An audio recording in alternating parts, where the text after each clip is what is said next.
Hi అండి. 6 categories dairy farm సిరీస్లో ఇప్పుడు మన topic labour management. Labour management విషయానికి వస్తే మోస్ట్ డైరీ ఫార్మ్స్ లాస్ అయ్యేది దీనివల్లేనండి. లేబర్ మేనేజ్మెంట్లో మేము స్టార్టింగ్ ఎక్కడ ఉన్నామో చెప్తా.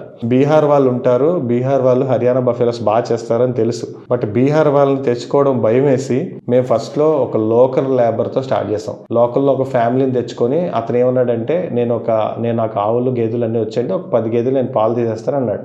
ఓకే, 10 గేదెలు పాలు తీస్తావు కదా, నువ్వు ఇక్కడే ఉండు, 10 గేదెలు అయిపోయాక మళ్ళీ నెక్స్ట్ గేదెలు వచ్చే టైంకి నేను బీహార్ నుంచి తెప్పిస్తాను, బట్ నువ్వు మానిటరీ చేసుకుంటూ ఉండు అని చెప్పాను. యాక్చువల్గా అతను వచ్చి నా దగ్గర ఒక 2 months ఎంత వర్క్ చేశాడు. క్యాటిల్ రాకముందు షెడ్ కన్స్ట్రక్షన్ లో ప్యారలల్ గా గ్రాస్ మేనేజ్మెంట్ చేయాలి కాబట్టి గ్రాస్ అంతా ఈ సాల్డ్గా చేసి వాటిలో ఊడ్చి వాటి పెరిగి పెద్దదయ్యే వరకు అతను 100% చాలా బాగా పనిచేశాడండి. ఇన్ఫ్యాక్ట్ నేను అప్పుడు ఒక్క లేబర్తోనే ఇదంతా చేశానా అనేది ఇప్పటికీ నా సక్సెసే. అతనికి నేను 15,000 శాలరీ ఇచ్చేవాడినప్పుడు 15,000కి అతను మొత్తం 2.5 acres గ్రీన్ గ్రాస్ వేసేసి పెంచే వరకు చేశాడు. బట్ ఎప్పుడైతే క్యాటిల్ వచ్చిందో, క్యాటిల్ వచ్చాక అతను చేయలేకపోయాడు. 10 క్యాటిల్ నేను పిండేసేయగలుగుతానండి అని చెప్పి అతను తన ఫ్యామిలీతో మన దగ్గరికి వచ్చాక 10 క్యాటిల్ అతను చేయలేకపోయాడు. ఒక 2-3 క్యాటిల్ పిండేసరికి ఇబ్బంది పడేవాడు. లోకల్ లేబర్ మనకి లోకల్లో ఒక 10 బఫెలోస్ తీయడం అనేది చాలా పెద్ద మ్యాటర్ అండి. అందులోకి హర్యానా బఫెలో తీయడం ఇంకొంచెం పెద్ద మ్యాటరే.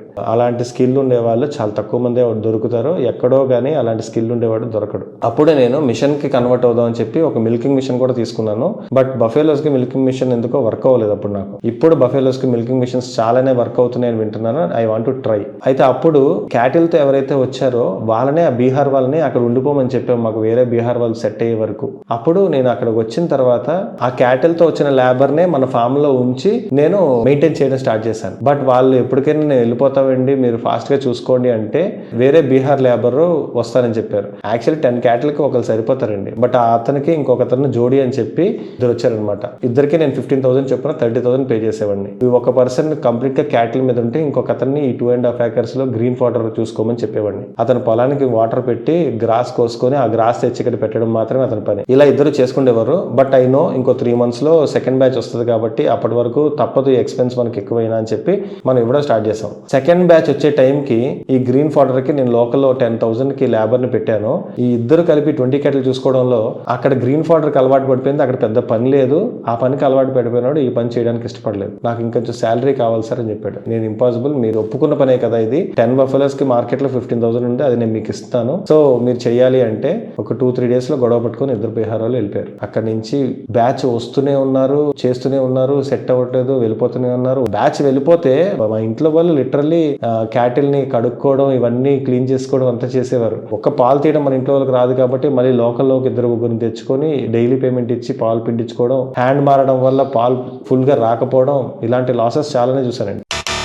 క్యాటిల్లో కూడా 1-2 క్యాటిల్ వీక్ అయిపోయి దూడలు చనిపోయేవి, మేనేజ్మెంట్ కరెక్ట్గా లేక. నాకు అర్థమయ్యేది కాదు, ఎందుకు స్టార్ట్ చేసామరా బాబు, ఏంటిది ఇలా అయిపోతుంది అని అనుకోండి. ఎప్పటికప్పుడు హడ్డిల్సే, బట్ లెట్స్ లెర్న్ కంపల్సరీ అని చెప్పి మేము ఇంకా ముందుకు వెళ్తూ ఉండేవాళ్ళం అనమాట. ఓపెన్ గా చెప్పాలి అంటే నేను ఫామ్ లో కష్టపడింది చాలా తక్కువేనండి. జస్ట్ ప్లానింగ్ వరకే నేను చేసేవాడిని, కానీ మొత్తం మా ఫ్యామిలీయే దాన్ని కష్టపడ్డారు. అయితే లాస్ట్ లో ఈ అభి అనే పర్సన్ ఇంకొక బీహార్ అతనితో కలిపి మన ఫామ్ కి వచ్చారు. ఈ అభి అని అతను చెప్పాడు, అతను ఎందుకో కరెక్ట్ గా లేడమ్మా, అతను ఇలా రోజు వీడియో కాల్స్ లో మాట్లాడుతున్నాడు, నేను కూడా చూశాను వీడియో కాల్స్ లో తను మాట్లాడడం సీసీ కెమెరాస్ లో, సో అతను కరెక్ట్ గా లేడు, అతను తీసేయండి, నేను ఒక్కనే చేసుకుంటాను, మీరు ఈ లోపు కొత్త క్యాటిల్ వస్తుంది అంటున్నారు కదా, అప్పటికి నేను మా బీహార్ నుంచి మా ఫ్యామిలీని అది దించుతాను అన్నాడు. సో 20 క్యాటిల్ కి అతను ఒక్కడే చేసుకుంటేవాడు. నేను అప్పట్లో అతనికి 18,000 ఎంత శాలరీ ఇచ్చేవాడిని. బికాజ్ ఈ 20లో ఆ లాక్టేషన్ పాలు ఆపేసే, లేబర్ మేనేజ్మెంట్ అది కరెక్ట్ గా లేక ఆ లాస్ మనం చూసాం. బట్ అది నెక్స్ట్ లాక్టేషన్ వచ్చే టైంకి అండ్ కొత్త బ్యాచ్ వచ్చే టైంకి 30 క్యాటిల్ వచ్చేసరికి వాళ్ళ ఫ్యామిలీలో 3 వచ్చారండి. వీళ్ళు 3కి ఆ రోజు మాట్లాడిన ఒప్పందం ఏంటి అంటే,